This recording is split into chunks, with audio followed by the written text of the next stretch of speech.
saluons le peuple de Dieu ce soir au nom précieux de notre Seigneur Jésus-Christ. turasuhuza ubwoko bw'Imana kuri uyu mugoroba mu izina ry'icyubahiro ry'umwami wacu Yesu Kristo. Je remercie d'abord le Seigneur Ndashima umwami mbere na mbere pour m'avoir gardé pour que je puisse arriver au milieu de vous. kubwo kuba yarandinze nkaba ngeze hagati yanyu. Je crois mon désir était d'être parmi vous l'année passée.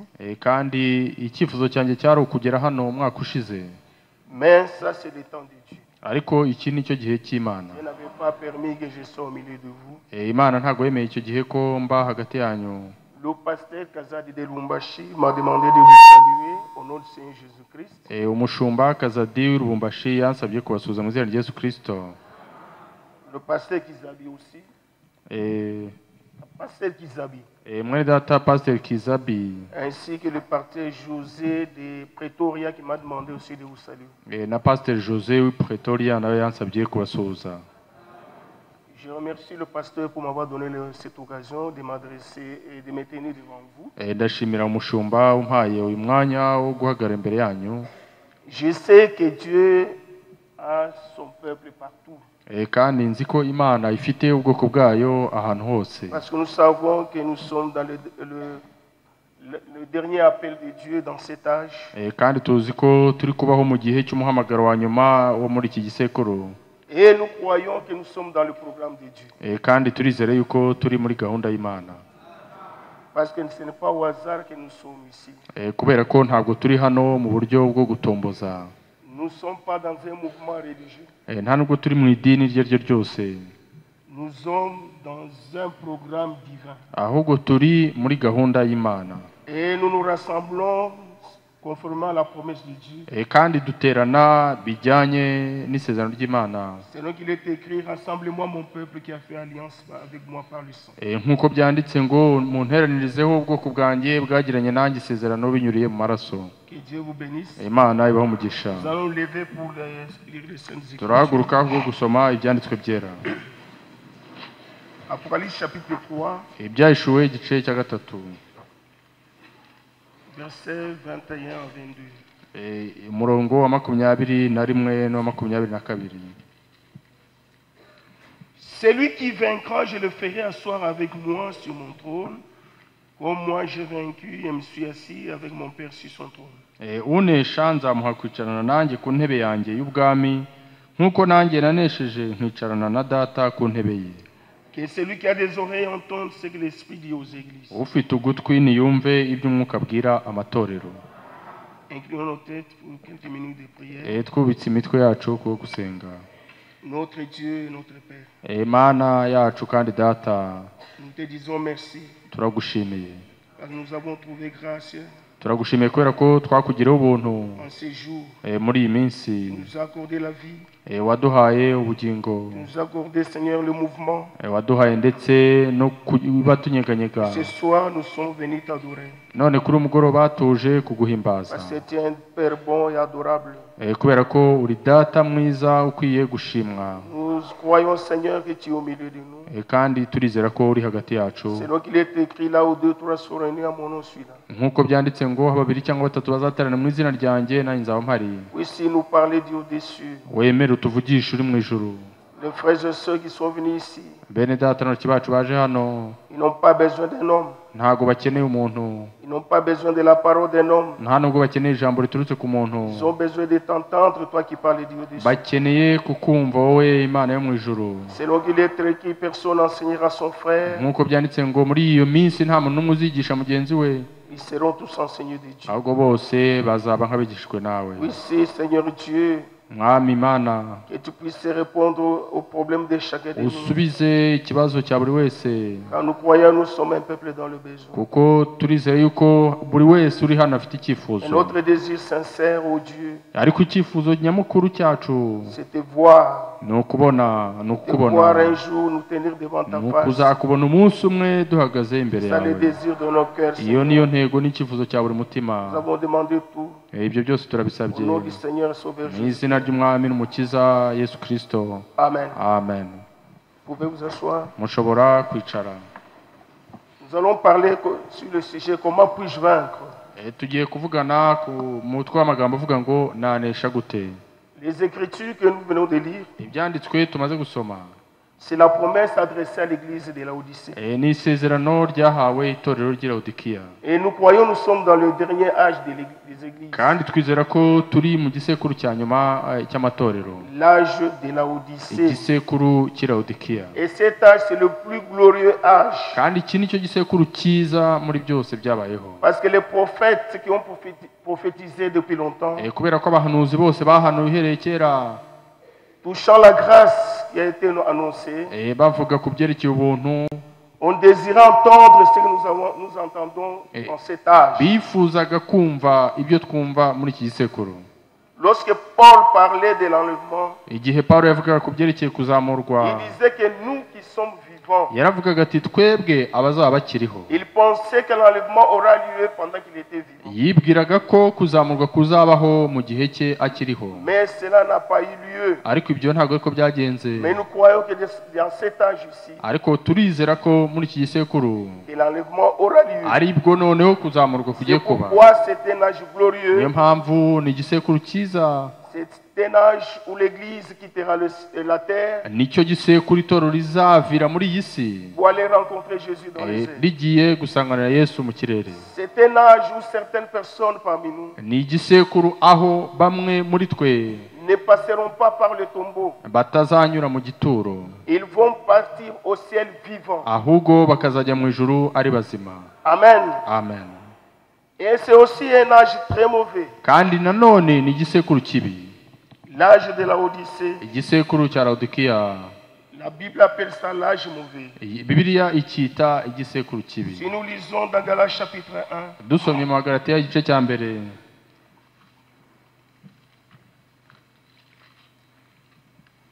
à partir du verset 1, Abagalatiya igice cya mbere duhere ku murongo wa mbere. Paul, apôtre non de la part des hommes, ni par un homme, par Jésus-Christ et Dieu le Père, qu'il a ressuscité des morts. Paul intumwa itari y'abantu kandi itatumwe n'umuntu, ahubwo yatumwe na Yesu Kristo n'Imana Data wa twese yamuzuye. Et tous les frères qui sont avec moi aux églises de la galaxie, que la grâce et la paix vous soient données de la part de Dieu le Père et de notre Seigneur Jésus-Christ. Igihe na bene data turi kumwe bose turabandikiye mwebwe abo mu matorero y'i Galatiya, ubuntu bube muri mwe n'amahoro biva ku Mana Data wa twese no ku Mwami wacu Yesu Kristo, Qui s'est donné lui-même pour nos péchés afin de nous arracher du présent siècle mauvais, selon la volonté de notre Dieu et Père. witangiye ibyaha byacu ngo aturokore iki gihe kibi cya none nk'uko Imana Data wa twese yabishatse. À qui soit la gloire au siècle des siècles. Icyubahiro kibe icyayo iteka ryose. Amen. Amen. Amen. Dieu appelle cet âge l'âge mauvais. Imana yita iki gisekuru igisekuru kibi. Pourquoi? Parce que c'est l'âge de la séduction. Kubera iki? Ni igisekuru kirimo ubushukanyi. C'est l'âge de la tromperie. Ni igisekuru kirimo kuyobywa.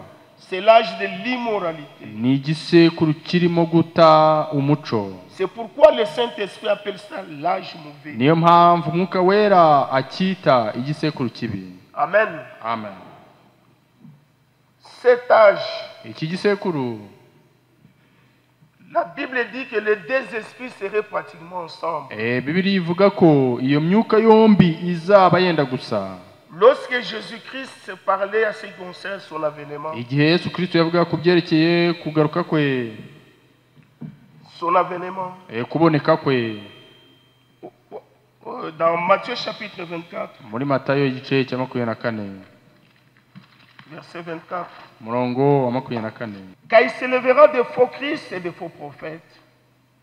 Ils feront des grands prodiges et des miracles au point de séduire s'il était possible les élus. Kuko abiyita Kristo n'abahanuzi b'ibinyoma bazaduka bakora ibimenyetso bikomeye n'ibitangaza kugira ngo babone uko bayobya n'intore niba bishoboka. Voici, je l'ai annoncé d'avance. Dore mbibabwiye bitaraba. Si on vous dit que voici il est dans le désert, n'y allez pas. Voici il est dans les chambres, ne le croyez pas. Nuko nibabwira bati dore ari mu butayu ntimuzajyeyo, cyangwa bati dore ari mu kirambi ntimuzabyemere. Mais car comme l'éclair part de l'Orient et se montre jusqu'à l'Occident, ainsi sera l'avènement du Fils de l'homme. Kuko nk'uko umurabyo urabiriza iburasirazuba ukabonekera aho rirengera niko no kuza k'umwana w'umuntu kuzaba. En quelques lieux que soient des cadavres, là s'assembleront les ailes. aho intumbi iri hose niho inkongoro ziteranira. Amen. Amen. C'est l'âge de la séduction. Ni igisekuru cy'ubushukanyi. La Bible dit s'élèvera de faux Christ. Bibiliya iravuga ngo hazahaguruka abiyita Kristo b'ibinyoma. La Bible ne dit pas de faux Jésus. Bibiliya ntabwo ivuga ngo ni abiyita Yesu b'ibinyoma. Parce que Christ c'est loin. Kubera ko Kristo ni uwasizwe. Et lorsqu'on parle de faux Christ, kandi iyo bavuga kuri abiyita Kristo b'ibinyoma, ça veut dire ce sont de faux oins. ni ukuvuga ngo ni abasizwe b'ibinyoma. Ce sont des gens qui font même des miracles. Ni abantu bakora ndetse n'ibitangaza. Ce sont des gens qui ressuscitent même des morts. Ni abantu bazura n'abapfuye. Ce sont les gens qui guérissent même les malades. Ni abantu bakiza n'abarwayi. Ils donnent même des prophéties qui arrivent. bagatanga n'ubuhanuzi ndetse bugasohora. Mais la Bible dit ariko Bibiliya ikavuga ils iti sont de faux. abo ni abanyabinyoma. Pourquoi ils sont de faux? kubera iki ari ab'ibinyoma? Il faut regarder à la semence. Bisaba kureba ku mbuto yabibwe. Parce que la Bible dit kuko Bibiliya iravuga iti vous les reconnaîtrez par leurs fruits. Bibiliya iravuga iti muzabamenyera ku mbuto Lorsque zabo. vous voyez quelqu'un, iyo urebye même s'il umuntu fait des miracles, niyo yakora ibitangaza, même s'il ressuscite les morts, niyo yazura même abapfuye, s'il se tient en l'air, niyo yahagarara mu mais kirere, regardez son enseignement. ariko urebe nanone ku Mais nyigisho lorsque ye, son enseignement ariko igihe inyigisho ye n'est pas conforme aux Saintes Écritures, idahuza n'ibyanditswe byera, passez. aho ngaho umwihorere witambukire. Amen. Amen. Parce qu'aujourd'hui, kubera ko uyu munsi on n'arrive pas à faire la différence. ntabwo byoroshye gutandukanya. Le monde n'arrive pas à faire la différence. ab'isi ntabwo biboroheye Parce que nous gutandukanya, prions pour les malades, ils sont kubera guéris. ko twebwe dusengera abarwayi Et bagakira, aussi ils prient pour les malades, ils sont nabo guéris. basengera abarwayi bagakira. Nous prophétisons, ils prophétisent aussi. twebwe turahanura ariko nabo barahanura. Amen. Amen. Mais la différence, ariko noneho itandukaniro c'est par rapport à la sémence. itandukaniro riri ku Parce mbuto. qu'ici, c'est ce qui nous concerne. kubera ko hano ikitureba Nous sémons la véritable sémence. nuko twebwe tubiba imbuto Et y'ukuri, c'est quelle sémence? kandi iyo mbuto ni C'est iyihe? la sémence parole. ni imbuto jambo. Amen. Amen.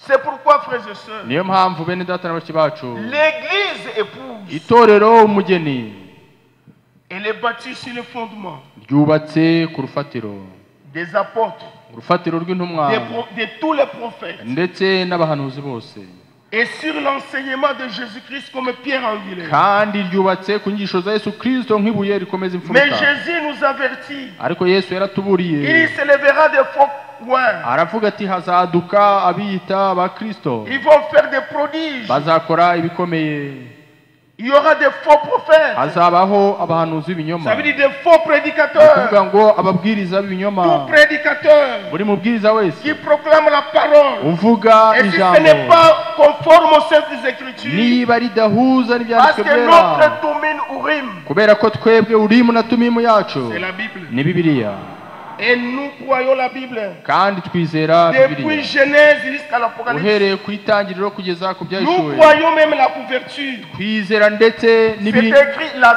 Sainte Bible. twizera n'ibyanditse hano Et inyuma, la Bibiliya Bible, c'est yera, le seul livre saint. kandi Bibiliya nicyo gitabo cyonyine cyera, Parce que c'est la parole de Dieu. kubera ko ari ijambo ry'Imana. Amen. Amen. Et Jésus dit, kandi Yesu yaravuze ati c'est très important. ni ibyangombwa cyane, Il dit ceci. yavuze atya, Voici, je voulais. Il dit, ils feront des miracles au point de séduire s'il était possible des élus. ati bazakora n'ibitangaza kugeza n'ubwo bayobya n'intore iyaba bishoboka. Les élus ne peuvent pas être séduits. ariko intore ntizishobora kuyobywa. Amen. Amen. Parce que Dieu connaît son peuple. kubera ko Imana izi ubwoko bwayo. Amen. Amen. Un élu ne peut pas être séduit par des fausses doctrines. uwatoranyijwe ntashobora kuyobywa n'inyigisho z'ibinyoma. Un élu ne peut pas être séduit à cause des miracles. uwatoranijwe ntashobora gushukashukwa Parce que n'ibitangaza, chaque enfant de Dieu, kubera ko buri mwana w'Imana wese il est une partie de Dieu. nawe ni igice cy'ibigize Imana.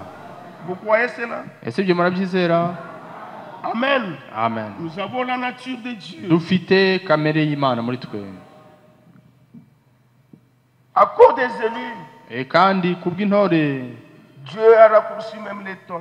byatumye imana igabanya n'iminsi. C'est pourquoi Dieu dit ceci. Niyo mpamvu imana ivuga iti, Alors comme l'éclair part de l'Orient et se montre jusqu'à l'Occident, ariko nk'uko umurabyo urabiriza iburasirazuba ukagaragarira iburengerazuba, ainsi ce sera l'avènement du Fils de l'homme. uko niko no kuboneka k'umwana w'umuntu En kuzaba. quelque lieu que soient les cadavres, c'est là se rassembleront les aigles. Kandi aho intumbi iri niho ibizu biteranira. Ça, c'est une grande promesse. Kandi iri ni isezerano rikomeye cyane. Les aigles, Ibizu, les aigles de Dieu ibizu by'Imana se rassemblent autour de la parole de Dieu. biteranira aho ijambo ry'Imana riri. Les enfants véritables de Dieu Abana b'Imana by'ukuri sont rassemblés autour de la parole de Dieu. bateranira aho ijambo ry'Imana Parce que riri. Dieu dit dans Actes chapitre 15, Kubera ko Imana yaravuze mu byakozwe il nka dit 15, Dieu a jeté le regard aravuga ati dans les Imana nations yarebye mu mahanga yose pour appeler un peuple kugira ngo yihamagarireyo qui doit ubwoko porter son nom. ubwoko bugomba Et kwitirirwa ce izina ryayo. peuple-là, Kandi ubwo bwoko c'est nous. ubwo bwoko ni twebwe. Amen. Amen. Parce que dans Apocalypse chapitre 18, Apocalypse chapitre 18. Ibyahishuwe 18 umurongo wa mbere kugeza ku wa 4. Après cela, je vis descendre du ciel un autre ange qui avait une grande autorité, et la terre fut éclairée de sa gloire. Hanyuma y'ibyo mbona marayika wundi amanuka ava mu ijuru afite ubutware bukomeye, isi imurikirwa n'ubwiza Il bwe. cria d'une voix forte disant, elle est tombée, Babylone la grande. Arangurura ijwi rirenga ati, iraguye iraguye Il est Babuloni devenu ikomeye. l'habitation des démons, un repère de tout esprit impur, un repère de tout oiseau impur et odieux. Ihindutse icumbi ry'abadayimoni, aharindirwa imyuka mibi yose n'ibisiga byose bihumanye kandi byangwa. Parce que toutes les nations ont bu du vin de la fureur de son impudicité. Kuko amahanga yose yanyoye inzoga arizo ruba ry'ubusambanyi bw'uwo mudugudu. Et que les rois de la terre sont livrés avec elle à l'impudicité, et que les marchands de la terre se sont enrichis par la puissance de son luxe. Kandi abami bo mu isi basambanaga nabo, abatunzi bo mu isi bagatungishwa n'ubwinshi bw'ubutunzi bwawo no kudamarara. Et j'ai entendu du ciel une autre voix qui disait, sortez du milieu d'elle, mon peuple, Numva irindi jwi rivugira mu ijuru riti, bwoko bwanjye nimusohokemo, avec que vous ne participez point à ces péchés, et que vous n'ayez point part à ces fléaux. kugira ngo mwe gufatanya n'ibyaha byawo, mwe guhabwa no ku byago byawo. Amen. Amen. Cette prophétie s'est accomplie en notre temps. Kandi ubuhanuzi bwasohoye muri iki gihe La cyacu. Bible dit, Bibiliya iravuga iti, la voix crie du ciel, ijwi rivugira mu ijuru sortez du milieu d'elle, mon peuple. bwoko bwanjye nimusohokemo. Nous sommes sortis pourquoi? Twarasohotse kubera iki? D'abord, nous sommes sortis de quoi? Mbere na mbere ubundi twasohotse mu Quand vous ki? lisez d'Apocalypse chapitre 3, Iyo usomye mu byahishuwe igice cya 3, Apocalypse chapitre 3, ibyahishuwe mu gice cya 3 verset 20. umurongo wa 20. Voici, je me tiens à la porte et je frappe. Dore mpagaze ku rugi ndakomanga, Si quelqu'un entend ma voix, ouvre la porte, j'entrerai chez lui et je souperai avec lui, lui avec moi. umuntu niyumva ijwi ryanjye agakingura urugi nzinjira iwe dusangire. Amen. Amen. Pourquoi cet âge, c'est un âge mauvais? Ni ukubera iki gisekuru ari igisekuru kibi? Quand vous lisez tous les âges, Iyo usomye mu bindi bisekuru Depuis byose, Efeso. uhereye muri Efeso, Jésus-Christ est dans l'église. Yesu Kristo ari mu itorero. Mais dans l'âge de l'Odyssée, Ariko mu gisekuru cya Jésus-Christ Laodikiya, a été chassé de l'église. Yesu Kristo yirukanwe mu itorero. Jésus-Christ, c'est qui? Yesu Kristo ninde? Jésus-Christ est la parole. Yesu Kristo ni ijambo. Amen. Amen. L'église de la Odyssée Itorero ry'i a Laodikiya jeté Jésus-Christ dehors. yajugunye Yesu Kristo hanze, Ils ont interprété la parole de Dieu. maze ijambo ry'Imana barishyiramo Parce insobanuro que zabo. négliger une seule parole, Kubera ko gusuzugura ijambo rimwe, c'est fini. aho ngaho biba birangiye. Amen. Amen. Maintenant, Jésus-Christ, None ubu Yesu il Kristo frappe à la porte. arimo gukomanga ku rugi. C'est de quelle porte il frappe? Ese uwo muryango akomangaho ni uwuhe? Jésus-Christ Yesu Kristo frappe à la porte de l'église de la Odyssée. arimo gukomanga ku rugi ry'itorero ry'i Il Laodikiya. frappe à la porte de la des dénominations. Arakomanga ku nzugi Il z'amadini. dit, je me tiens à la porte et je frappe. Aravuga ati, mpagaze ku rugi C'est lui qui ndakomanga. entend ma voix. Wumva ijwi Il ryanjye doit sortir. agasohoka. Amen. Amen. et rencontrer Jésus-Christ akaza guhura na Yesu pour Kristo souper avec lui. kubwo kugira ngo asangire Et nawe. nous, Kandi par natwe la grâce de Dieu, ubw'ubuntu bw'Imana nous avons entendu la voix de Christ qui frappait. twumvise ijwi rya Kristo Il akomanga nous a appelés. kandi Mon yaraduhamagaye. frère, ma soeur, Mwene data na ce n'est mushiki wacu, pas au hasard que tu sois ici. ntabwo ari kubwo Pourquoi gutomboza ta kuri soeur ne hano. croit pas? Ese ni ukubera iki Pourquoi umuvandimwe ton père ne atizera? croit pas? Kubera iki papa watizera? Pourquoi toi tu crois? Kubera iki wowe C'est wizera? parce que tu as entendu la voix du bon Kubera berger. yuko wumvise ijwi Et tu ry'umugeri es mwiza sorti pour le kandi rencontrer ukaba warasohowe no guhura afin nawe de souper avec lui. kugira ngo usangire nawe. Amen. Amen. C'est pourquoi Niyo mpamvu cet âge c'était un âge mauvais. niyo mpamvu iki ari igisekuru Les kibi. gens pensent adorer Christ. Abantu bibwira ko basenga Mais Kristo, Christ n'est pas dans les églises. nyamara Kristo ntabwo ari mu madini. Christ, vous pouvez le rencontrer Kristo ushobora guhura nawe seulement dans sa parole. gusa ni mu ijambo rye. Amen. Amen. C'est pourquoi j'ai dit, Niyo mpamvu navuze nti nous ne sommes pas dans un mouvement religieux. niyo mpamvu navuze nti ntabwo turi idini. No. Oya. Nous ne sommes pas venus faire une dénomination. nta nubwo twaje hano gukora idini, Nous sommes un peuple ahubwo turi ubwoko appelé ubwoko à bwahamagawe sortir bwahamagariwe gusohoka des dénominations, gusohoka mu à madini, sortir du monde, gusohoka mu isi, à sortir de toute organisation humaine. gusohoka mu mashyirahamwe yose Pour y'abantu venir quoi faire? kugira ngo tuze gukora iki? Pour nous préparer à la seconde kugira venue ngo de Jésus. tuze kwitegurira kugaruka kwa Kristo. Oui, Nibyo, la seconde venue de Jésus-Christ, kugaruka kuza kwa kabiri kwa Kristo, c'est cela notre espoir. kandi aho niho ibyiringiro byacu biri. Amen. Amen. Il n'y a pas d'autre espoir pour les élus de Dieu. Nta bindi byiringiro ku batoranijwe b'Imana. Le monde que vous voyez, Isi mureba il va passer. rwose igiye La kurangira. Bible dit, Bibiliya iravuga iti le ciel et la terre passeront, isi n'ijuru bizavaho, mais mes paroles ne passeront pas. ariko amagambo yanjye Il ntazavaho faut na que hato. toi aussi et moi nous ne passions Kandi pas. kugira ngo jye nawe Il tutazavaho, faut que nous devenions paroles. birasaba ko duhinduka Parce que le ijambo. ciel et la terre Kubera passeront. ko isi n'ijuru C'est la bizavaho, parole de Dieu. ijambo ry'Imana Ne ryonyine passera pas. niryo Et comment nous ritazavaho. devenons paroles? Gute duhinduka ijambo? Par la nouvelle naissance. Binyuriye mu Lorsque kuvuka nous bwa kabiri. naissons de Dieu, Iyo tubyawe nous n'Imana, recevons la vie de iyo Dieu. twakira ubuzima La vie de bw'Imana, Dieu. ubuzima On bw'Imana appelle ça en grec les Zoé. bwitwa zoe Et mu la vie kigiriki, de Dieu, kandi ubuzima bw'Imana c'est la vie éternelle. ni ubugingo buhoraho. Amen. Amen. Et c'est une vie qui n'a pas de commencement. kandi ni ubuzima C'est butagira une vie qui n'a itangiriro, pas de ni fin. ubuzima Mais la butagira vie que iherezo. nous avons dans Ariko cet ubuzima homme, dufite muri iyi que mibiri nous yacu, avons reçu de nos ubwo parents, twahawe tubuvanye ku babyeyi, c'est une vie passagère. ni ubuzima bw'akanya gato, Une vie de souffrance. ni ubuzima bw'imibabaro, Une vie de peine. ubuzima Mais bw'ingorane. Dieu, par sa grâce, Ariko Imana ku bw'ubuntu il bwayo nous a accordé la vie éternelle. yaduhaye ubugingo buhoraho, C'est ainsi aussi. kandi ni nuko bimeze. Nous devenons aussi des immortels. Uko niko duhinduka abadapfa noneho. Croyez-vous cela? Ese ibyo murabyizera? Croyez-vous que vous êtes devenus des immortels? Ese mujya mwizera ko mwahindutse Parce que abatagipfuye vous avez reçu la vie de kubera ko Dieu. mwakiriye ubugingo La vie qui ne bw'Imana, peut pas se terminer. ubuzima butagira Nous iherezo. aussi, Natwe rero nous sommes devenus, nous avons reçu la vie éternelle. twakiriye ubugingo Et si buhoraho, vous avez reçu la vie kandi éternelle, niba warakira ubugingo vous buhoraho, devenez éternel. uba uhindutse nawe uw'igihe kidashira. C'est pourquoi Jésus a dit à Nicodème, Niyo mpamvu Yesu yabwiye Nikodemu, vous devez naître de nouveau. aramubwira ati mugomba kuvuka bwa kabiri. Amen. Amen. Vous devez naître de nouveau. Mugomba kuvuka bwa kabiri. La nouvelle naissance, Kuvuka bwa kabiri c'est une voie obligée. ni inzira y'itegeko. Vous devez, Ati mugomba, sinon vous ne pouvez pas voir Dieu. atari ibyo kubona Imana ntibishoboka. Et vous ne pouvez même pas comprendre Ati kandi ntimushobora no le gusobanukirwa royaume des cieux. ibyerekeye ubwami bw'Imana. Amen. Amen. C'est pourquoi, mon frère, ma soeur, Niyo mpamvu mwari data na mushiki wacu, c'est très important ni ibintu bya ngombwa cyane pour que nous ayons une relation de filialité, filiale avec Dieu. kugira ngo tugire ubumwe bufatika n'Imana. Lisons un peu de Corinthiens chapitre 6. Dusome mu Bakorinto ba kabiri igice cya 6 umurongo wa 14.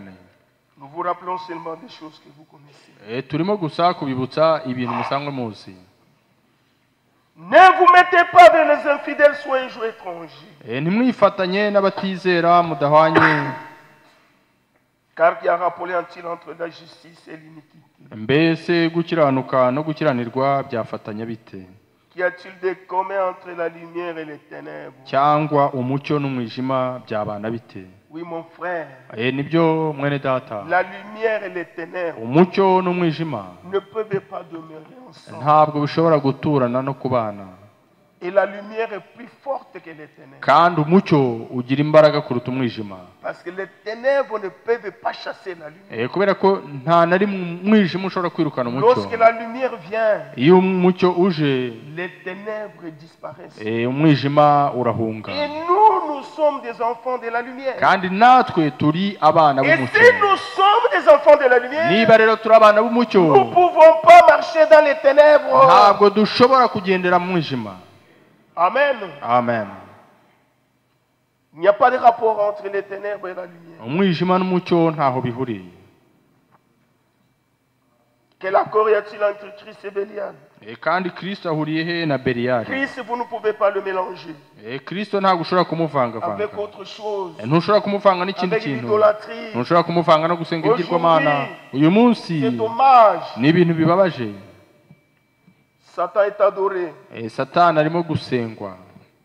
Le Dieu de cet âge mauvais. Imana y'igisekuru kibi. Satan est adoré dans les églises. Satani arimo gusengwa mu Si on a matorero. chassé Christ, niba barirukanye mais Kristo, qui l'a remplacé là? none ninde Parce wamusimbuye? que Christ est en dehors. kubera ko Kristo wari Les hanze, gens pensent adorer Dieu, abantu bibwira ko mais basenga ils sont en Imana, train d'adorer Satan. nyamara barimo gusenga Satani. Mais ils ne savent pas. ariko batabizi.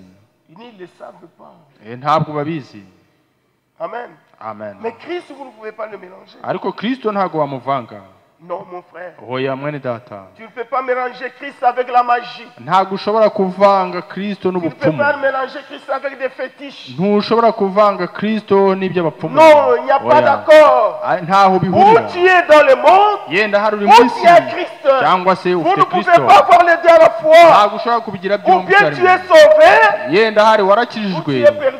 cyangwa se ntabwo wakijijwe.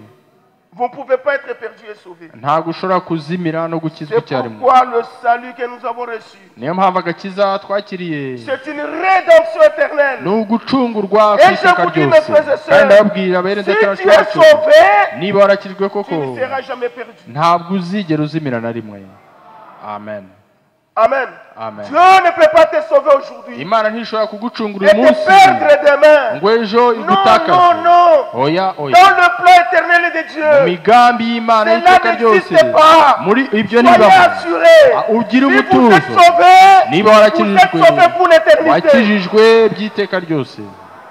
Amen. Peut-être le diable peut te déranger. yenda hari umwanzi ashobora kubuza Il peut amahoro, même te dire que tu n'es pas une ashobora no kukubwira ati ntabwo uri que tu umwana n'es pas w'Imana, une fille de Dieu. yuko utari umukobwa Mais w'Imana. nous savons, ariko tuzi La ko Bible dit, Bibiliya iravuga iti à ceux qui l'ont reçu, à abamwakiriye ceux qui bose, croient son nom, abizeye izina rye, elle a donné le pouvoir yabahaye de ubushobozi devenir enfants de bwo Dieu. guhinduka abana Lesquels sont b'Imana. nés, kandi abo ni de la ntibabyawe volonté du sang, ntibabyawe ni de n'ubushake l'homme, bw'umuntu, mais de la volonté de ahubwo Dieu. babyawe Et n'ubushake celui qui est né bw'Imana. de la volonté kandi de uwabyawe Dieu, n'ubushake bw'Imana il est sauvé pour l'éternité. aba yarahawe agakiza by'iteka ryose. Amen. Alléluia. Amen. Vous êtes contents? ese murishimye? Vous devez être sûr. mugomba kugira Si je suis ubushidikanyi, sauvé, ukavuga uti je niba ne dis pas nakijijwe, faire semblant. ntabwo mvuga kwigira Le nk'abakijijwe, salut est une expérience. ahubwo agakiza ni Une imibereho, expérience individuelle. ni imibereho yawe ku giti cyawe. Chacun, buri wese, homme, umugabo, Femme, umugore, enfant, umwana, jeune fille, umukobwa doit n'inkumi, rencontrer Jésus ubwe ku giti cye sur agomba la kwihura base na de sa Yesu, propre confession. agomba kwihura Et na Yesu lorsque mu vous kwihana rencontrez cet homme Yesu. de Galilée, iyo uhuye n'uwo mugabo w'i Galilaya, quelque chose se passe dans ton hari cœur. ikindi kintu Et kiba mu lorsque mibereho la chose yawe, se passe, kandi icyo kintu kibaye mu mutima c'est wawe pour l'éternité. biba ari ku bw'iteka Voilà la ryose. grâce. ubwo nibwo buntu bw'Imana. Amen. Amen. Amen. C'est bien. ni byiza. Sinon Dieu, atari ibyo Imana il va faillir par rapport à son plan. yaba yaraneshejwe kuri Mais gahunda Dieu ne peut yayo, pas faillir. ariko Imana ntishobora kuneshwa. Amen. Amen. Disons un peu là, nous sommes en train de lire. dusome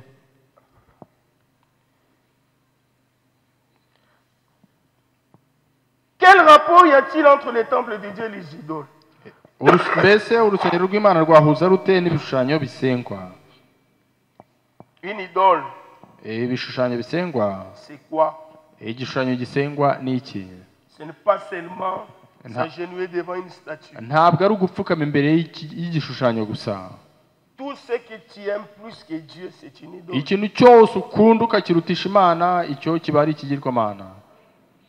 La chose là que tu fais même, quand tu l'as fait, tu négliges même la parole de Dieu. Cya kintu ujya ukora kigatuma unasuzugura ijambo ry'Imana, C'est une idole. icyo ni ikigirwamana kuri wowe. Ton mari peut être une idole. Mariya ashobora kuba ikigirwamana. Ta femme peut être une idole.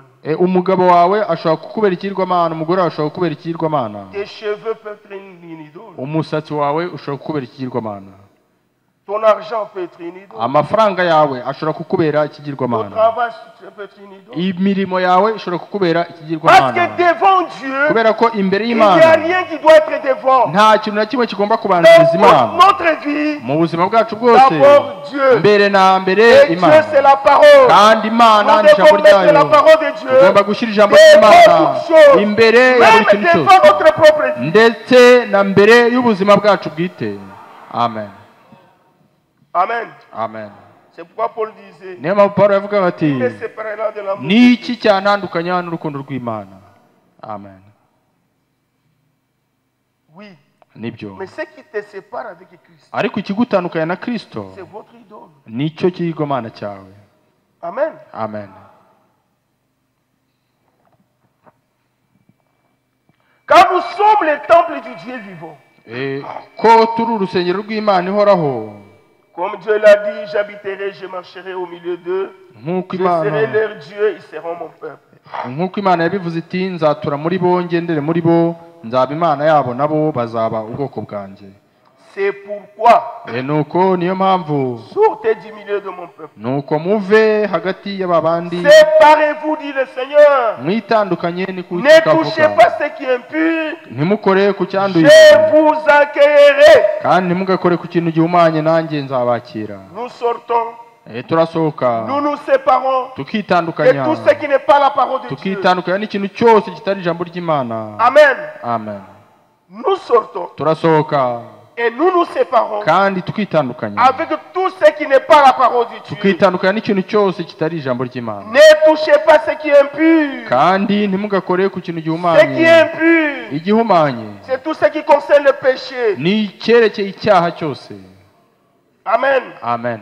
Je vous accueillerai. Nanjye Et nzabakira. c'est Dieu qui dit, Kandi ni Imana ibivuga. je serai pour vous un père, Aravuga ati, kandi nzababera so, et vous serez pour moi des fils et des filles, namwe muzambera abahungu dit n'abakobwa. le Seigneur Tout-Puissant. Niko Uwiteka ushobora byose C'est ça avuga. le but. Iyo niyo ntego. C'est pour que nous soyons des enfants du Dieu. Ni ukugira ngo duhinduke Que nous abana soyons des b'Imana, fils tube et des abahungu filles de Dieu. ndetse Et n'abakobwa lorsque b'Imana. vous êtes fils, Kandi iyo uri umuhungu ça veut dire w'Imana, que vous avez la relation ni ukuvuga ngo uba ufitanye ubumwe, avec votre Père. ubumwe bw'ako kanya hamwe na so. Dieu Imana, est devenu votre Père. Imana ibihindutse papa wawe. Amen. Amen. Il n'y a pas de grande position sur cette terre Nta ruhagarariro rw'icyubahiro kuri iyi si ruhari qu'être appelé fils. et fille. ruruta kwitwa umukobwa cyangwa umuhungu w'Imana. Le Dieu du ciel Imana yo mu ijuru est devenu mon Père. yahindutse Il data, est devenu ton Père. yahindutse iso. Oui. Nibyo, Lorsque quelqu'un iyo umuntu il est au fond d'un roi ari umwana ou w'umwami il est au fond d'un président, cyangwa se umwana wa vous perezida, allez, on les garde. uramureba, on les protège, baramurinda, on les craint. baramutinya. Mais nous, Ariko twebwe nous ne sommes pas des enfants des rois terrestres. ntabwo turi abana b'abami Mais hano ku le isi, Dieu qui a créé le ciel et la ahubwo turi terre abana b'Imana est yaremye ijuru devenu n'isi, notre Père. yahindutse Et data. si Dieu est votre Père, Niba Imana il ari doit so, avoir une relation hagomba kubaho ubumwe, personnelle ubumwe bwihariye avec ton Père. hagati yawe na so. Amen.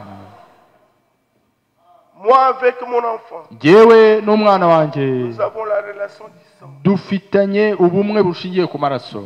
Tout enfant peut m'appeler papa, papa. Umwana wese ashobora kunyita papa papa. C'est pas le respect. Ibyo biba bitewe no kubaha. Mais lorsque mon fils ou ma fille m'appelle Ariko papa, iyo umukobwa cyangwa umuhungu wanjye nyise papa, ça a une autre intonation. biba bifite ukundi bivugitse.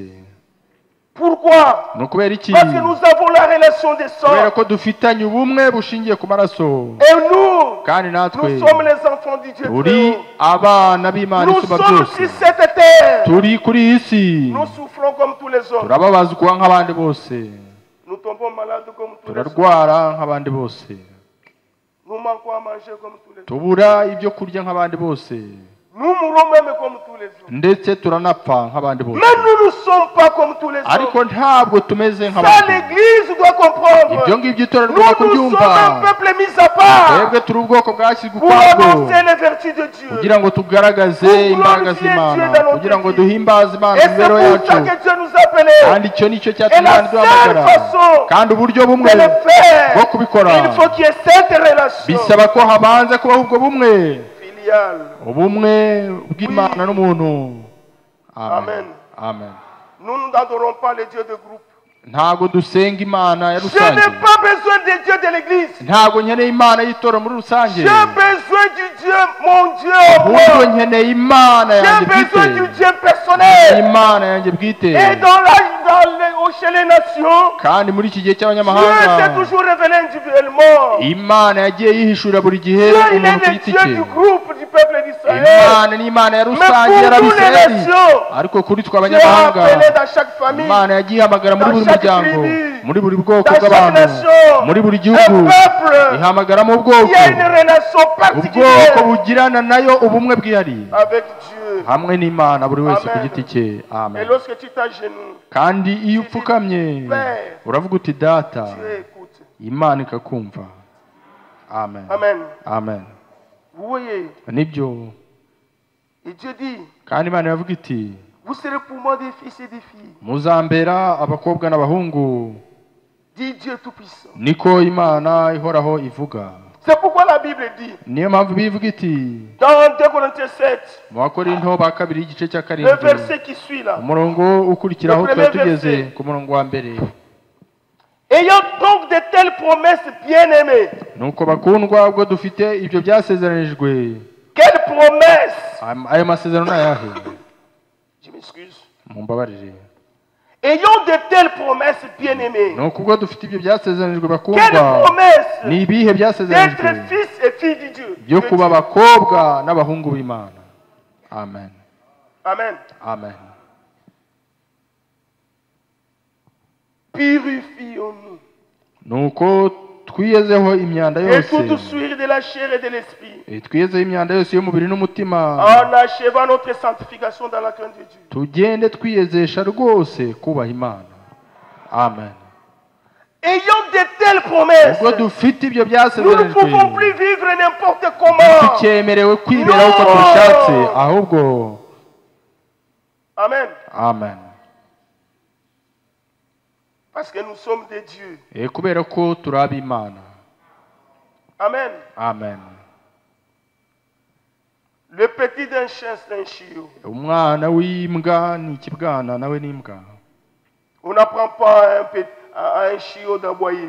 ntabwo bajya bigisha ikibwana kumoka Vous croyez ça? ese ibyo murabyizera Parce qu'il est né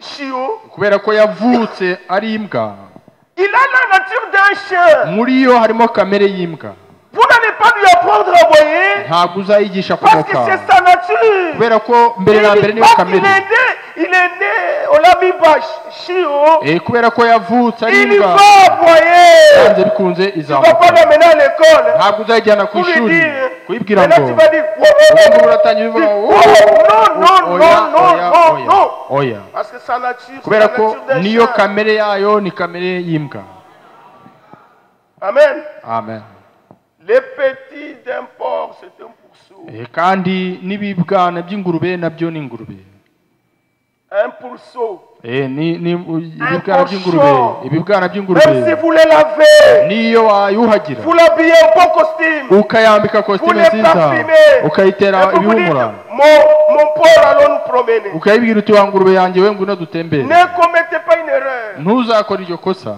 de passer à côté d'un bourbier. zo kunyura iruhande rw'ibyondo Il ne va pas regarder le costume. ntabwo izita kuri kositime yambaye Il va aller dans la boue. ahubwo izajya kwivuruguta Il mu va se byondo voltrer dedans. izagenda ivurugutamo Pourquoi? kubera iki La profondeur appelle la kubera ko profondeur. umubande uhamagara En lui, il y a la nature des cochons. muri yo harimo kamere Il va y'ingurube toujours aller dans le bourbier. byanze bikunze izajya mu Même byondo si tu lui as donné un beau costume. niyo waba wayambitse Mais sa neza nature, ariko kamere yayo c'est la nature d'un cochon. kamere yayo ni kamere y'ingurube. Amen. Amen. Le petit d'un homme, c'est un homme. Kandi n'umwana w'umuntu nawe ni umuntu, Il a la vie humaine. aba afite ubuzima bwa kimuntu. Vous ne lui apprenez pas à être ce que nous sommes. Ntabwo umwigisha kuba nk'uko tumeze, Parce que de toute la création, kubera ko mu byaremwe byose la vie humaine, ubuzima bw'umuntu c'est la vie supérieure. nibwo buzima buri ku rwego rwo hejuru. Amen. Amen. Mais l'enfant de Dieu, Ariko none umwana w'Imana we il est aussi Dieu. nawe ni Imana. Amen.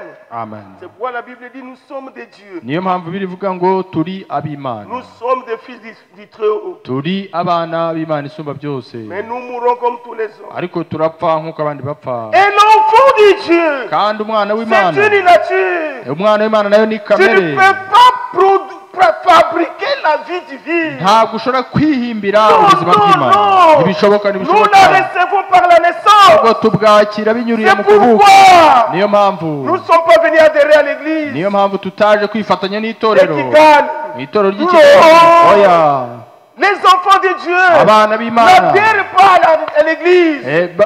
ntabwo Les baza kwifatanya véritables fils n'itorero. et filles de Dieu ahubwo abana b'Imana, abakobwa n'abahungu naissent b'ukuri, dans le royaume de Dieu. bavukira mu bwami bw'Imana. Amen. Amen. Amen. Ayant de telles promesses. None rero ubwo dufite amasezerano nk'ayo D'être des enfants du Dieu. yo kuba abana b'Imana, D'être des filles de Dieu. yo kuba abakobwa Des b'Imana, fils de Dieu. yo kuba abahungu b'Imana, Purifions-nous nuko twiyeze de toute souillure twiyezeho imyanda yose, de l'esprit imyanda yose y'umwuka et du corps, de la ndetse chair. n'iy'umubiri. On ne peut pas trouver Ntabwo ushobora gusanga un enfant de Dieu umwana w'Imana dans un bar en train de boire. ari mu mabare ari Même kunywa, boire en cachette. ntashobora no kunywa yihishe Aller dans la prostitution. cyangwa ngo ajye mu Parce que busambanyi, ce n'est pas sa kubera ko nature. ntabwo ariyo kamere ye. Amen. Mais si on doit vous exhorter, Ariko niba bisaba ko bakugira inama bakaguhugura laissez ceci. bati reka ibi Laissez ngibi cela. reka n'ibi, C'est parce que tu n'es pas né. ntabwo ari ese si uko utavukiyemo. Non.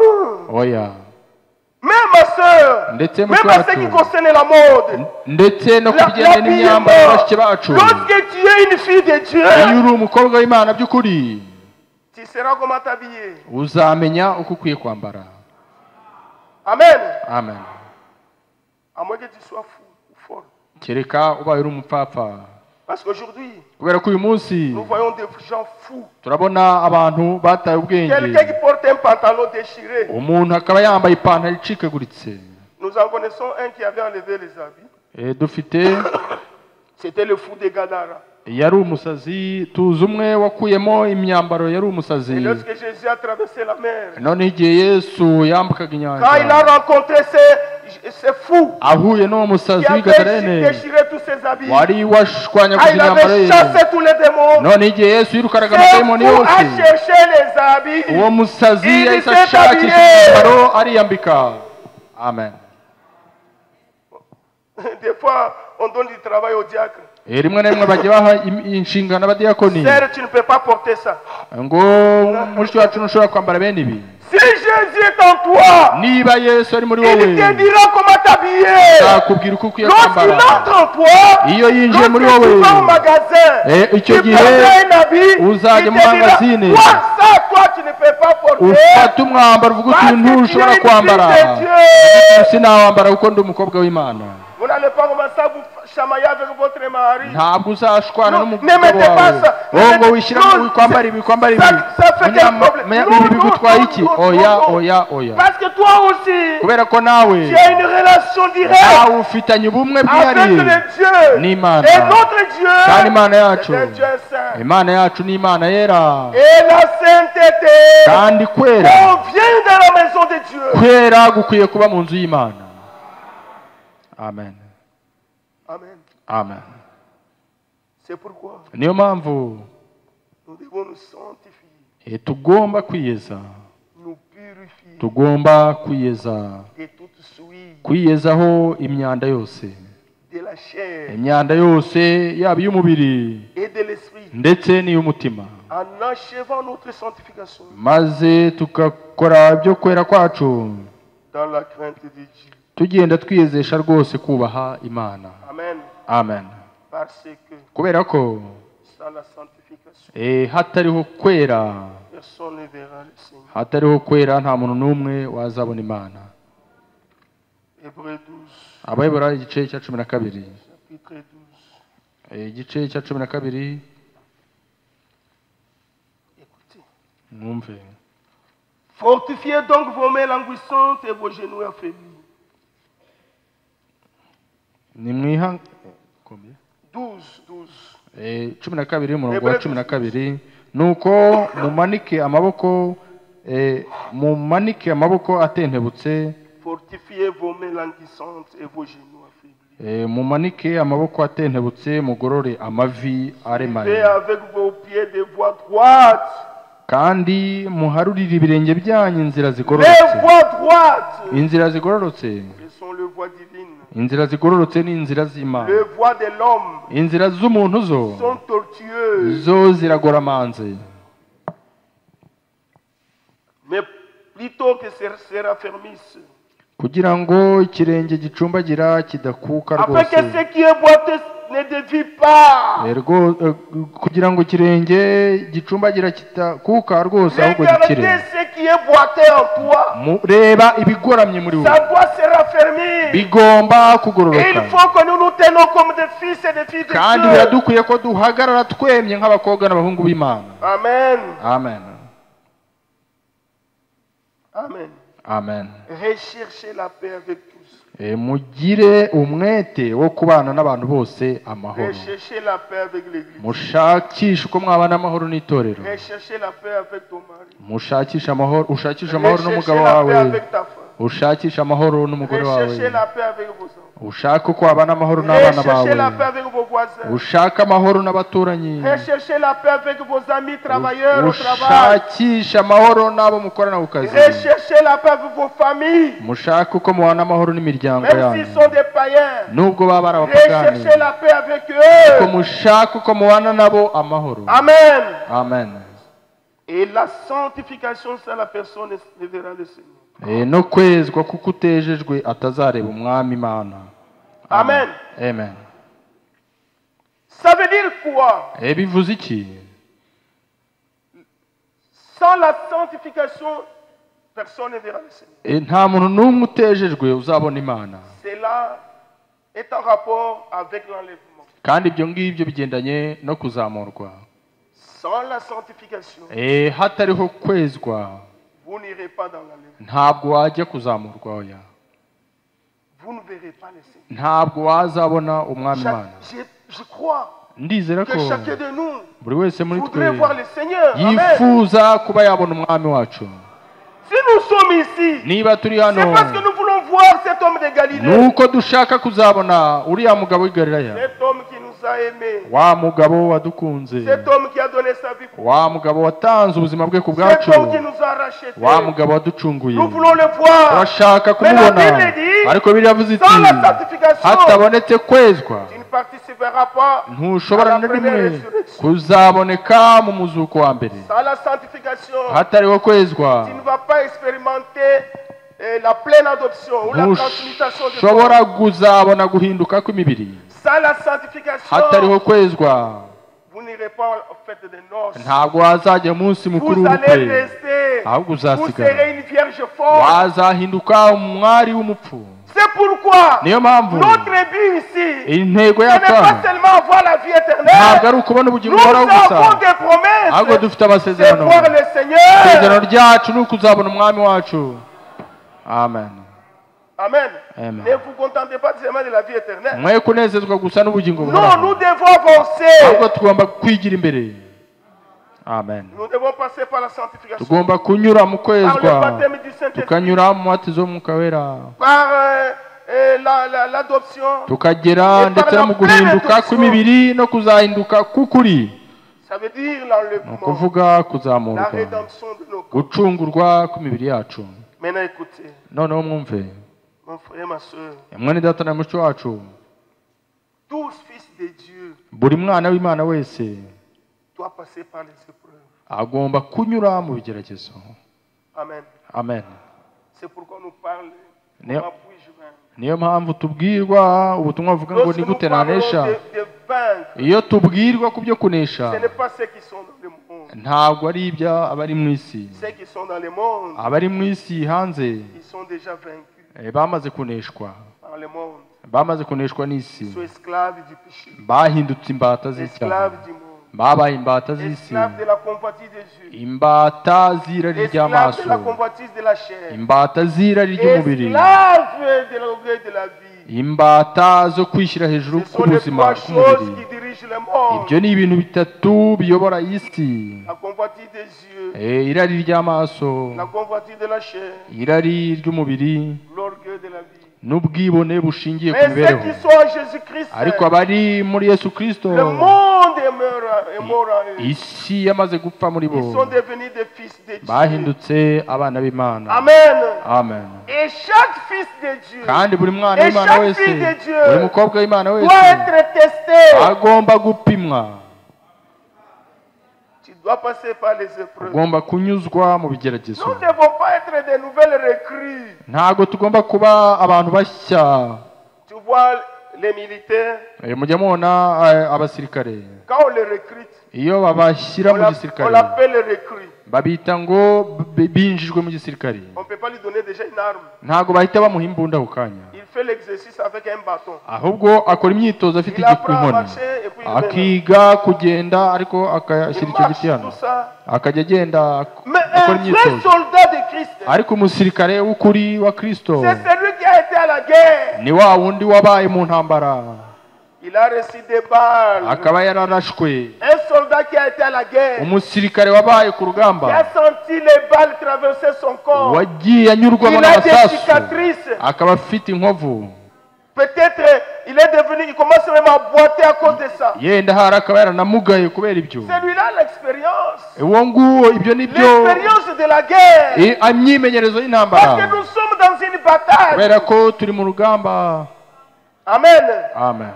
L'église Itorero doit être sous-éprouvée. itorero naryo rigomba kugeragezwa. Chacun doit passer par des Buri épreuves. wese agomba kunyura mu bigeragezo. Il y a les gens qui n'aiment pas les épreuves. Hari abantu badakunda ibigeragezo. Mais nous devons. Quand vous êtes un fils et fille de Dieu, Iyo uri umukobwa cyangwa umuhungu w'Imana, ugomba kunyura muri ibyo ngibyo. Amen. mais nous devons vaincre. Ariko tugomba kunesha. Il y a une bataille à livrer. Hari intambara tugomba kurwana, Ce n'est pas une guerre charnelle. kandi si intambara yo mu buryo bw'umubiri. Nous ne combattons pas contre la chair et le Twebwe ntabwo sang. turwana Ce n'est n'inyama pas la n'amaraso. guerre Ntabwo ari charnelle. intambara y'umubiri. Non, Oya, non mon frère. oya mwene data. Chaque fils de Dieu. Buri muhungu L'église w'Imana de wese, l'éternel, ça. kandi itorero mubyumve neza. Des fois nous pleurons Rimwe na rimwe quand turarira la pression du diable vient. iyo igitutu Nous cy'umwanzi crions. kitujeho tugasakuza. Dieu laisse ces choses Ariko Imana niyo yemera ibyo byose, parce que nous devons arriver à être de vrais chrétiens kubera ko tugomba kugeraho tuba abakristo qui ont nyakuri, l'expérience bafite imibereho, banyuze mu de la bikomeye, chrétienté. banyuze mu bikomeye by'ubukristo. Amen. Amen. Vous savez, Murabizi, les églises du monde, amatorero yo hanze ils prêchent la facilité. babwiriza ibintu byoroheje, Des fois, ils prêchent ubuzima bworoshye. Rimwe na rimwe l'église, bakabwiriza l'évangile social. bakabwiriza ivanjiri y'imibereho myiza. Nous ne prêchons pas l'évangile social. Twebwe ntabwo tubwiriza ivanjiri y'imibereho Nous, nous myiza, prêchons l'évangile du salut. ahubwo tubwiriza ivanjiri y'agakiza. Dans le monde, qu'est-ce que nous attendons? Ese mu isi ubundi ni ibihe byiringiro dufitemo? Avec ces télé-évangélistes. Hamwe n'ababwiriza nk'abo Viens à Jésus, bati ngwino kuri Yesu tu auras un mari. uzabona umugabo. Et les païens qui ont des maris. Ese abagore b'abapagani bo ntibafite abagabo Est-ce que bayo? les Roms, c'est la nouvelle Jérusalem? Ese uburayi niyo Yerusalemu nshya? Viens à Christ, tu vas mettre au monde. Ngwino kuri Kristo Mais uzabyara. les païens aussi mettent au monde. N'abapagani La loi de barabyara. la reproduction, c'est pour tous les hommes. Kandi itegeko ryo kororoka rireba abantu bose. Amen. Amen. Mais nous sommes venus à Christ ariko twebwe twaje kuri Kristo pour hériter les promesses. kugira ngo turagwe amasezerano. Et nous avons des grandes promesses. kandi dufite amasezerano. Nous avons un héritage dufite umurage, qui est éternel. umurage w'iteka ryose. D'ici là, mu kanya gato nous allons hériter. tuzajya kuragwa. Quand notre maître viendra, igihe databuja azaza, mon frère, ma soeur, mwene data na mushiki wacu, je vous dis la vérité. ndababwiza ukuri, Dieu mettra la différence imana entre izagaragaza ceux qui adorent itandukaniro réellement Dieu hagati et y'abasenga ceux imana qui by'ukuri l'adorent faussement. n'abayisenga by'ukuri. Amen. Amen. Amen. Je vais arrêter. rwose, Mais je vais dire ceci. ariko ndashaka kuvuga nti Notre adversaire, umwanzi wacu, il a un nom. umwanzi wacu afite izina. Nous ne combattons pas contre nos sœurs. ntago turwana n'abashiki bacu. Si tu vois ta sœur dans le combat, niba ubona mushiki wacu imbere yawe mu tu as ntambara, perdu le combat. watakaje urugamba. Peut-être que la sœur t'a offensé. yenda hari mushiki wacu yaraguhemukiye, Ce n'est pas elle. ariko ntabwo ari we. Derrière là, ahubwo inyuma il ye y a votre ennemi. niho hari umwanzi wawe. Un autre ennemi. kandi umwanzi wacu, 1 Pierre chapitre 5. petero wa mbere igice cya 5. Je vais arrêter avec ça. aho ni naho ndi Dieu burangiriza. voulant, on va continuer vendredi. imana nibishaka tuzakomeza ku wa 5. 1 chapitre 5. petero wa mbere igice cya 5 Verset 8. umurongo wa 8. Soyez sobres. mwirinde ibisindisha, Veillez. mube maso, Votre adversaire, le diable, kuko umurezi wanyu rôde Satani comme un lion rugissant, chercher qu'il dévorait. azerera nk'intare yivuga ashaka kubaconshomera. Résistez-lui avec une foi ferme, murwanye mushikamye kandi mufite kwizera sachant que gukomeye, les mêmes souffrances sont imposées à vos frères dans le monde. muzi yuko bene data bari mu isi muhuje imibabaro. Amen. Amen. Le Dieu de toute grâce, kandi imana igira ubuntu qui vous a bwose appelé en Christ yabahamagariye à sa ubwiza gloire bwayo, éternelle, ubwiza bwayo après buri, que vous aurez souffert un peu de temps, yabahamagariye ubwiza bwayo vous buhoraho buri muri Kristo, perfectionnera lui-même, izabatunganya vous rwose ubwayo, affermira, ibakomeze, vous fortifiera et vous rendra inébranlable. ibongerere imbaraga nimumara kubabazwa akanya gato. Amen. Amen. Notre adversaire, c'est qui? umwanzi wacu ninde? Le diable. ni Satani. Peut-être le frère t'a escroqué l'argent. yenda hari mwene data yakwambuye Ce amafaranga n'est yawe, pas lui ton adversaire. ntabwo ari we C'est mwanzi lui qui wawe, te fait du mal. ahubwo C'est le umukoresha diable qui umukoresha agit au ibibi travers les ni frères. umwanzi ukorera muri mwene data. Amen. Amen. Amen. Nous ne combattons pas avec la chair. twebwe ntabwo turwana n'inyama. Et Dieu est kandi bon. imana Il dit résistez-lui. yaravuze iti Avec mumurwanye, une foi ferme. mumurwanye mufite kwizera Nous devons gukomeye. résister à Satan. tugomba kurwanya Satani. Amen. Amen. Peut-être on te persécute au travail. yenda hari ku kazi Ce n'est baragutoteza, pas ton chef. ntabwo ari C'est le shobuja, diable qui agit au travers de ton chef. n'umwanzi Satani ukorera muri shobuja. Amen. Amen. Et vous devez savoir kandi ugomba kumenya, comment résister. ugomba kumenya uko wamurwanya. La Bible dit Bibiliya iravuga iti les mêmes souffrances. kandi mumenye ko imibabaro Si tu es muri kunyuramo malade, niba urwaye, On a prié pour toi. bakaba Tu as pris baragusengeye, tous les médicaments. bakaba barafashe Ça ne imiti marche yose, pas. ariko bikaba Les bitagenda. mêmes souffrances. iyo mibabaro, Un frère quelque part hari undi mwene data ahandi passe hantu par la même chose. nawe uri kunyura nko mu byo unyuramo. Mais soyez certains de Dieu. ariko ukomeze ugirire Imana icyizere. Dieu ne t'a pas abandonné. Imana ntabwo yakuretse. Et vous savez une chose. kandi murabizi nanone, Nous allons lire ça demain. tuzabisoma Les umunsi ukurikiraho. épreuves ibigeragezo révèlent ce qui est en nous. ibigeragezo bihishura ikiri muri wowe. Tu peux t'amasser que tu as la tempérance. ushobora kubeshya ariko ufite Dieu va kwihangana. permettre une épreuve. Imana ikemera ko haza Quelqu'un vient ikigeragezo, te piétiner. umuntu akaza akagukandagira ku kirenge, Il vient même t'injurier. ndetse akaba Quelle yanagutuka, femme. akavuga ati Sale. uri mugore ki wanduye gutyo, Comment tu vas réagir? none uzitwara gute? grâce, ese murizera ko ari imana qui y'ubuntu nous bwinshi? a appelés en Jésus-Christ à sa Amen. gloire éternelle, imana yaduhamagariye ubwiza bwayo buhoraho muri yesu kristo après que vous aurez souffert un peu de temps. izabatunganya rwose ubwayo ibakomeze Ça, on va voir demain. ibongere Vous imbaraga perfectionnera lui-même. izabatunganya Les ubwayo épreuves nyuma yo kubabazwa viennent igihe pour que gito nous soyons perfectionnés. ibigeragezo biza kugira ngo turusheho gutunganywa Lui-même, ewe après ubwe avoir souffert, we ubwe nyuma yo il vous kubabazwa perfectionnera lui-même, vous azabitunganyiriza affermira, azabakomeza abaha imbaraga vous fortifiera azabongera imbaraga et vous rendra inébranlable. kandi azabafasha mukomere mutanyeganyezwa. Que Dieu vous bénisse pour ce soir. imana ibahe umugisha ku bw'uyu mugoroba. Amen. Imana ishimwe. Dieu soit loué. Ngira ngo byari biryoshye. C'était merveilleux. C'était bon. Byari biryoshye. C'était bon. Ijambo rihishuriwe. La parole révélée. Ijambo rihishuriwe. La parole révélée. Niryo ry'abana b'Imana. C'est la nourriture des enfants de Dieu.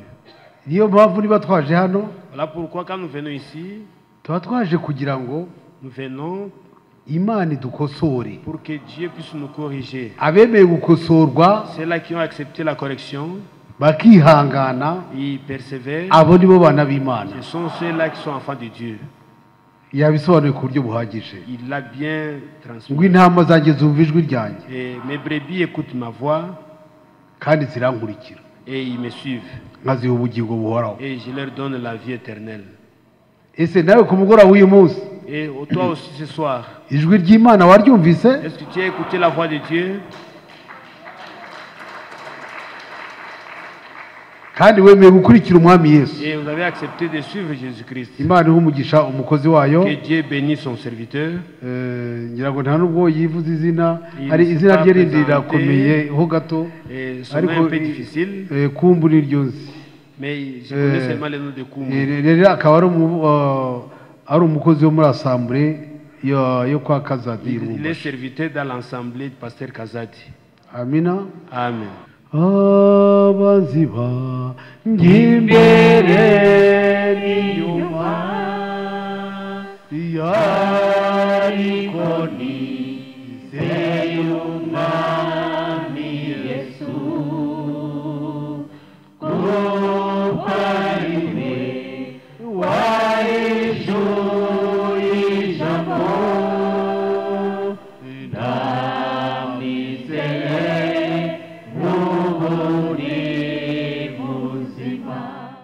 twakubonye muri gahunda zose zakomeje gukorerwa aha. Nous t'avons vu dans tous les programmes qui s'est passé en ce lieu. kubera ko ni wowe ukangurira imitima yacu kuba mu ijambo ryawe, Puisque c'est toi qui éveilles notre esprit afin de demeurer dans ta parole. ni wowe utwongerera imbaraga mu rugendo, Et c'est toi qui nous augmente la foi dans ce voyage. kuko atari imbaraga zawe twamera nk'abandi bose, Puisque sans ta force, nous pouvons être comme les autres. ariko kubw'imbabazi zawe ni wowe utwongerera imbaraga. Mais par ta grâce, c'est toi qui nous augmente la force. nuko uha umugisha umukozi wawe wakoresheje, Bénis ton serviteur que tu as utilisé. ukomeze kumusiga amavuta kugira ngo dukomeze tumubonereho umugisha, Et tu puisses continuer à les oindre l'onction afin que nous puissions trouver des bénédictions auprès de nawe akomeze atubonereho umugisha. lui. Et qu'il soit aussi béni par nous. uha umugisha umushumba, Bénis les pasteurs. uha umugisha buri wese, Bénis tout un chacun. twese hamwe mu mwuka umwe ukomeze Et kuduhana tous umugisha. dans les mêmes esprits, qu'ils puissent continuer à nous bénir. Uwiteka Mana igira neza, turi ku iherezo Éternel ry'ibihe, Dieu de bonté, nous sommes à la fin du temps. turakwinginga kugira ngo ukomeze gukora umurimo wawe. Nous te supplions afin que tu puisses continuer à faire ton Uwiteka œuvre. Uwiteka Mana igira neza, Dieu de toute miséricorde, akanya ko gutandukana karageze. le temps de nous séparer est Ndagusaba arrivé. kugira ngo ukomeze kuduha gutekereza ku ijambo ryawe, Nous te supplions afin que tu puisses continuer à donner à penser nk'uko sur ta umugaragu wawe parole. Mose yanditse. Comme la parole de ce soir l'a dit, Dukwiye gutekereza ku ijambo ryawe ku manywa na nijoro, penser à ta parole nuit et uko jour. tubyutse, uko tugenda, Et comme quand nous nous réveillons, quand nous marchons, dukwiye guhora dutekereza ku ijambo ryawe. nous devons toujours continuer à penser à ta parole. Aho niho dushobozwa no kurishyira mu bikorwa. Et c'est là où nous trouvons la force pour le mettre en pratique. Ubwo tugiye kugenda ujyane na buri Quand wese, nous voulons quitter, que tu pars avec tout un chacun. niwongera kutwemerera kugaruka hano nanone, Si telle sera encore ta volonté, que tu permettes que nous puissions retourner à ce lieu, tuzakomeza tubigushimire. nous allons continuer à être reconnaissants. Mu izina rikuru ry'umwami wacu Yesu Kristo, Dans les grands dons de notre Seigneur Jésus-Christ, aho niho dusabiye dushima. c'est là que Amen. nous avons prié en remerciant. Amen. amen. Et la paix du Ubwo Seigneur nawe kuwa avec tout le gatanu. monde et à vendredi.